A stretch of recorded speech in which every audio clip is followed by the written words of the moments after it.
Assalamualaikum warahmatullahi wabarakatuh. Perkenalkan, nama saya Muhammad Rifki Hairi dengan NIM 200300107. Saya dari kelas ilmu tanah 1. Di sini saya akan membuat video tentang bioremediasi dengan validitas dan untuk memenuhi komponen penilaian pada mata kuliah biologi tanah dengan dosen pengampu Dr. Beni Hidayat SPMP. Langsung saja kita saksikan videonya. Disiapkan bahan untuk membuat praktikum bioremediasi.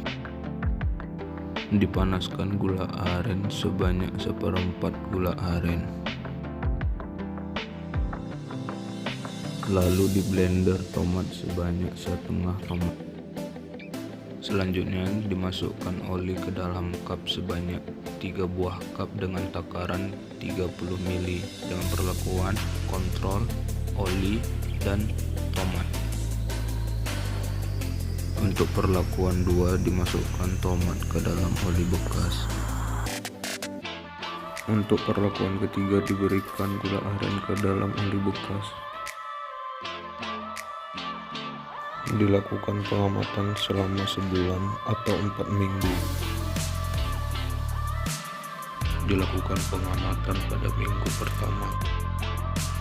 Pada pengamatan minggu pertama, semua perlakuan kontrol gula aren dan tomat masih seperti semula, belum ada terjadi perubahan yang signifikan.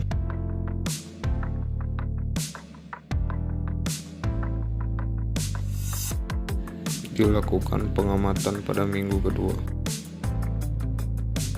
Pada pengamatan minggu kedua, pada perlakuan tomat sudah nampak bintik-bintik di bawah permukaan cup, dan pada perlakuan kontrol dan gula aren belum ada pernah perubahan, masih seperti semula.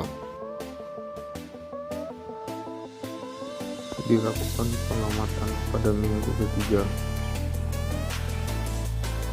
Pada pengamatan minggu ketiga terjadi perubahan pada bintik-bintik yang sudah banyak pada permukaan cup, dan untuk perlakuan kontrol dan perlakuan gula aren masih seperti semula, belum juga terjadi perubahan.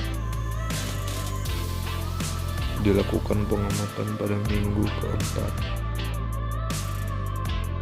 Pada pengamatan minggu keempat, pada perlakuan tomat sudah banyak bintik-bintik pada permukaan cup dan sangat bau. Dan untuk perlakuan kontrol dan aren masih juga seperti semula, tidak ada perubahan.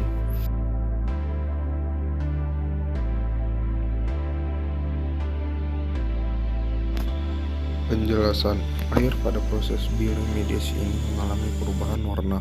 Hal ini disebabkan adanya mikroorganisme yang hidup atau muncul di dalam air. Mikroorganisme yang terdapat di dalam air merubah kondisi air yang tercemar limbah oli bekas. Saat bioremediasi terjadi, enzim yang diproduksi oleh mikroorganisme memodifikasi polutan beracun dengan mengubah struktur kimia polutan. Mikroorganisme yang dapat membantu membersihkan kontaminan tertentu ditambahkan ke dalam air yang tercemar.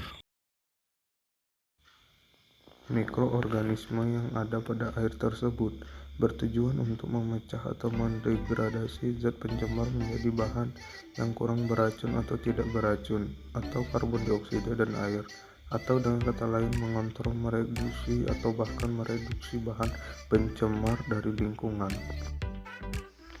Penjelasan: pada percobaan praktikum kali ini, saya mendapatkan satu gelas yang terjadi busuk dan terlihat seperti bintik-bintik pada perlakuan oli dan plus tomat, dan 2 lainnya tidak terjadi bau busuk disebabkan oleh biokatalisator tidak berkembang dengan cepat, dan munculnya bintik-bintik pada dasar cup seperti warna hijau disebabkan oleh adanya mikroorganisme pada proses bioremediasi yang kemudian akan mengubah struktur kimia oli bekas sehingga oli bekas bersifat non-toksik.